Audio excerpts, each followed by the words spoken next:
Bonjour,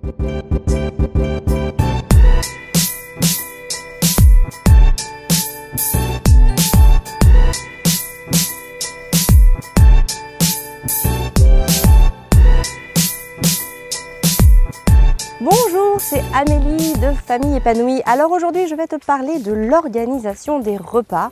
Comment ça se passe chez nous? Quelles sont mes pistes pour gagner du temps? Parce que il faut dire ce qui est, préparer le repas, organiser, faire les courses, c'est récurrent et chronophage.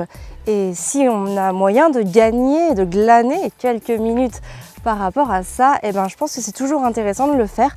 Parce qu'on a toujours autre chose à faire, même si aussi il faut savoir prendre du plaisir en cuisine, impliquer les enfants, leur donner des choses à faire pour les valoriser, leur donner confiance et puis aussi les investir tout simplement dans la vie quotidienne. C'est aussi ce que Maria Montessori appelait la vie pratique. Et c'est vrai que nous on en fait beaucoup au quotidien avec les enfants de cuisine parce que je pense que c'est un excellent moyen pour les occuper, pour de manière on va dire intelligente, ça leur permet vraiment de travailler leurs gestes, leur précision et puis aussi ils peuvent voir le résultat final. Enfin bon bref, tout ça j'en parlerai peut-être un peu plus tard. Là je vais t'expliquer un petit peu comment je choisis mes aliments, comment je fais les courses et comment j'organise ma semaine. C'est à peu près les 3 points que je vais aborder avec toi dans cette vidéo parce que ce sont souvent les 3 points les plus importants quand on parle de l'alimentation, quand on parle de la façon de faire les courses et puis de s'organiser. Parce que l'organisation aussi, c'est très important, je t'en parlerai tout à l'heure, mais ça permet vraiment de se libérer de la charge mentale. Et je vais t'expliquer comment mon organisation me permet quasiment d'enlever les repas en charge mentale, ce qui est assez énorme parce que ça veut dire que je n'ai plus ça à penser. Donc reste attentive jusqu'au bout. Donc pour commencer, les aliments. Les aliments, je les choisis le plus brut possible, c'est-à-dire qu'on mange principalement des fruits, des légumes, de la viande directement chez le boucher, du poisson directement de chez le poissonnier. Bref, je n'achète pas de sauce, je n'achète pas de plats préparés, ni quoi que ce soit. Tout simplement parce que dans ces produits-là, souvent il y a trop de gras, trop de sel, trop de sucre. Bref, tout ça en quantité beaucoup plus importante. Et au final, quand on les achète, on ne peut pas les gérer. Alors que moi, quand je prépare mes aliments, quand je fais mes propres préparations, je gère les quantités et évidemment, je reprends le contrôle de tout ça. Ça demande évidemment un peu d'investissement en cuisine parce qu'il faut les couper, les éplucher, les préparer. Alors pour ça, tu sollicites tes enfants à partir de 2 ans et demi. Ils peuvent largement éplucher des carottes, des concombres ou d'autres aliments assez faciles. Ils peuvent aussi tout simplement les couper. Pour ça, alors nous on utilise un ustensile assez formidable, c'est le couteau à lame ondulée. Je te remets le lien parce qu'à chaque fois que j'en parle dans mes stories sur Instagram, vous êtes des dizaines et des dizaines à me dire où est-ce que j'ai acheté ce couteau. Il coûte je crois entre 10 et 15 €. Bref, je te mets le lien dans la barre de description. Donc voilà, au niveau de l'épluchage des légumes, on investit les enfants évidemment. Et puis après, il suffit tout simplement de les faire cuire ou de les manger crus parce qu'il y a beaucoup de choses qui peuvent se manger crus. Nous on mange énormément de crudités tous les jours et surtout en été. Alors là, il y a encore moins de cuisine, je trouve que c'est encore plus simple l'été parce qu'entre les fruits comme les melons qu'on peut manger facilement en entrée, après les tomates avec un filet d'huile d'olive, enfin bref, c'est vraiment très très simple. En tout cas, moi je privilégie une cuisine très simple. Je ne me prends absolument pas la tête à faire des grandes préparations. En moyenne, le temps de préparation d'un repas, c'est au maximum 20 minutes pour entrée, plat, dessert. Donc c'est vraiment très très court. Alors évidemment, si les enfants s'investissent avec moi, ça va être un peu plus long parce que du coup c'est une activité et parce que eux, il leur faut du temps pour éplucher les légumes. D'ailleurs, je tiens aussi à préciser que si tu fais la cuisine avec tes enfants, c'est important de prévoir le temps. C'est que tu ne peux pas te dire je fais la cuisine à 19 h pour manger à 19 h 30 avec tes enfants. Parce que là, ça risque de capoter, tout simplement parce que les enfants sont lents. Les enfants vont avoir des gestes imprécis. Alors, au début, à 2 ans et demi, 3 ans, tu imagines bien qu'il n'épluche pas ta carotte comme toi tu vas le faire. Et donc forcément, il te faut du temps. Moi, quand je cuisine avec les enfants, on est minimum 1 heure avant en cuisine pour être sûr qu'ils aient le temps. Parce que du coup, comme ça, moi, j'ai pas de pression, j'ai pas de stress. Ils ne ressentent du coup forcément pas tout ça. Et voilà, et tout se passe bien. C'est une activité et en général, c'est j'ai presque envie de dire les plus belles activités parce que en fait, on est tous occupés dans une tâche et tous dans une finalité réelle. C'est-à-dire que tout le monde s'implique réellement et ça, c'est vraiment, ça crée une osmose assez formidable.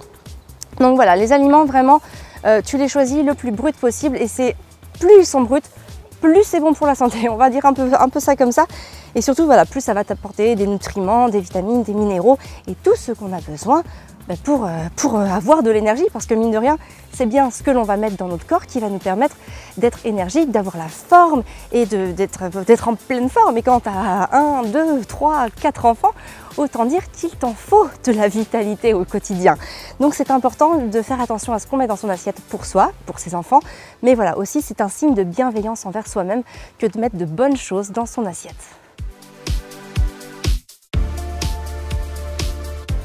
Le deuxième point qui est très important, c'est la gestion des courses, parce que la gestion des courses, c'est aussi récurrent et chronophage. Et ça peut prendre énormément de temps. Moi, je me rappelle, il y a 10 ans maintenant, quand on habitait à Paris avec Fabien, on faisait nos courses dans une grande surface près de chez nous, enfin en tout cas au début, et ça nous prenait énormément de temps, on n'aimait pas ça, moi j'aime pas faire les courses, Fabien non plus, donc autant dire que on les faisait et puis on se mettait tous les deux ensemble pour pouvoir se soutenir et faire en sorte de passer un bon moment malgré tout. Et puis il y avait tellement de références, je me rappelle, je passais parfois un temps fou à choisir des références, des produits, et c'était long, il y avait du monde, et enfin bref, c'était un calvaire, je crois que tu l'as compris. Après, on a changé, on a été dans une plus petite surface, mais bon, elle restait quand même toujours très bondée. Et bon, après, c'était Paris. Mais bon, voilà, c'est vrai que c'était pas forcément un confort absolu pour nous.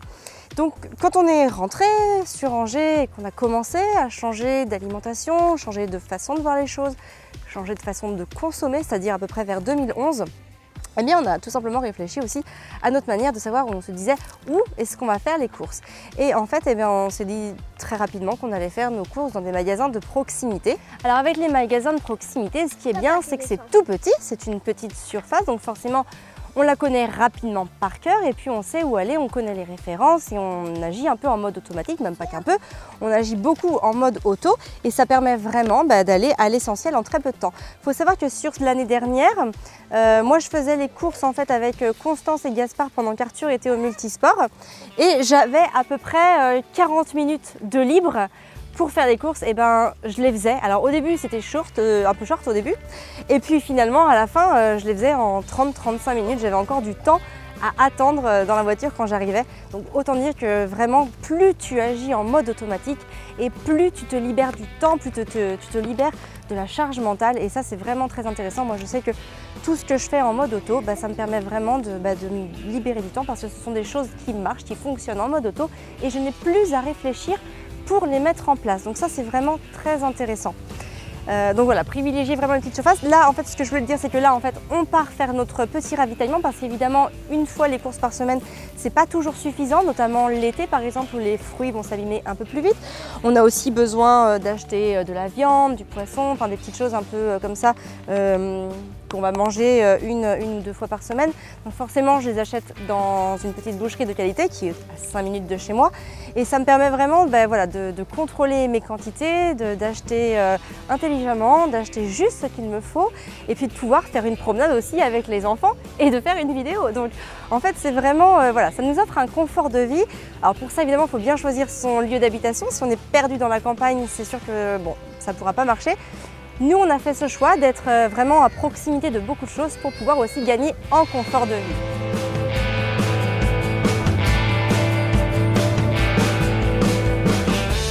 Numéro 3, ça va être justement mon organisation de planning de repas. Parce que je trouve que c'est très intéressant d'avoir une bonne organisation de repas. Ça permet encore une fois d'alléger la charge mentale parce qu'on n'a plus à réfléchir ce que l'on va faire. Il y a une trame, il y a une ligne directrice, une ligne à suivre, et du coup on n'a plus qu'à remplir les cases. Alors moi je ne fais pas un planning chaque semaine avec exactement les repas. Ça je peux pas parce que je trouve que c'est encore une fois trop chronophage, et du coup je préfère par contre avoir un planning annuel que je ne change pas. Et par contre voilà, j'indique les grandes familles de ce que l'on va manger, et ensuite je compose comme je veux avec nos envies, nos besoins, les arrivages, ce que je peux trouver de dispo, les fruits de saison, la saisonnalité qui est très importante bien évidemment. Bref, en fait c'est un peu comme dans la pédagogie Montessori, je me mets un cadre et ensuite j'agis librement dedans. Donc ça c'est intéressant et ça nous permet vraiment une grande liberté de laisser place au plaisir voilà, et puis aussi à la diversité, comme ça on ne mange pas toujours les mêmes choses, et c'est assez intéressant. Et encore une fois, ça me permet aussi de pouvoir préparer ce que je vais avoir à acheter quand je fais mes courses et encore une fois, c'est du gain de temps tout simplement. Donc voilà un petit peu tout ce que je voulais te dire. Il faut savoir que j'ai écrit une lettre spéciale qui reprend un petit peu de ce dont je viens de te parler, mais qui va aussi plus loin. Je te donne d'autres idées et en plus dans cette lettre tu peux télécharger le fameux planning dont je viens de te parler. Du coup, si toi aussi tu veux une trame, que tu veux te l'imprimer pour l'avoir en tête, que tu veux la mettre dans un placard de ta cuisine pour l'avoir, et ben voilà, tu t'inscris à la lettre. Donc la lettre, c'est très simple pour la recevoir, tu cliques dans le lien, enfin sur le lien dans la description, tu m'indiques ton prénom, ton adresse mail et tout de suite après tu vas recevoir cette lettre et dans cette lettre tu verras, ce sera très simple, il y a un bouton qui met si tu veux recevoir le PDF de mon planning, et bien tu cliques et tu le reçois. C'est magique, c'est l'internet et du coup voilà, comme ça tu l'as tout de suite. Après tu l'imprimes pas, tu le regardes, tu fais ce que tu veux. Tu peux aussi renvoyer le mail, tu peux le transférer à d'autres personnes. Du coup comme ça, même sans passer par ma vidéo, et ben voilà, elles peuvent avoir les infos, le mail, le planning du PDF. Enfin le PDF du planning, je vais dire, bref, elles auront absolument tout. Et en plus, dans cette lettre, un petit bonus, je te mets les 4 livres de cuisine qui m'inspirent le plus, qui m'aident le plus, enfin bref, ceux que j'adore et que j'affectionne. Donc, et pour savoir, et puis je te donne mes raisons, tout simplement, pourquoi cela. Donc voilà, si tu veux tout savoir, n'hésite pas une seconde, abonne-toi à la lettre et pour la recevoir, voilà, tu cliques sur le lien et c'est très simple. Voilà, je crois que je vais arrêter de parler, on est quasiment arrivé au petit magasin de proximité justement. Donc n'hésite pas à liker la vidéo, hein, comme d'habitude. Tu peux aussi commenter si toi tu as des organisations particulières en termes de courses, n'hésite pas à me les indiquer. C'est toujours intéressant je trouve de partager et puis comme ça bah, voilà, tout le monde lit les commentaires. Si tu as des questions aussi, n'hésite pas. Si tu as des questions en termes d'alimentation, n'hésite pas à les mettre, soit j'y réponds, soit Fabien y répond, soit on en refait une autre vidéo parce que le sujet est trop long à développer. Et donc dans ce cas, c'est toujours intéressant. Sache que si on ne répond pas toujours aux commentaires, c'est qu'on note les questions et qu'on y répondra forcément plus tard dans une autre vidéo. Donc n'hésite surtout pas à commenter parce que c'est toujours très utile pour nous. On sait comme ça exactement ce que vous voulez savoir et ça nous permet de répondre plus en adéquation avec vos besoins et c'est bien le but de la chaîne Famille Épanouie. Voilà, tu peux aussi t'abonner à Insta et voilà, et puis t'abonner ici sur YouTube. Bref, on est partout. Rejoins-nous si tu aimes nous suivre et que tu veux faire partie de cette belle et grande communauté. Sur ce, je te souhaite une excellente journée. Je te souhaite de prendre soin de toi et de ta famille.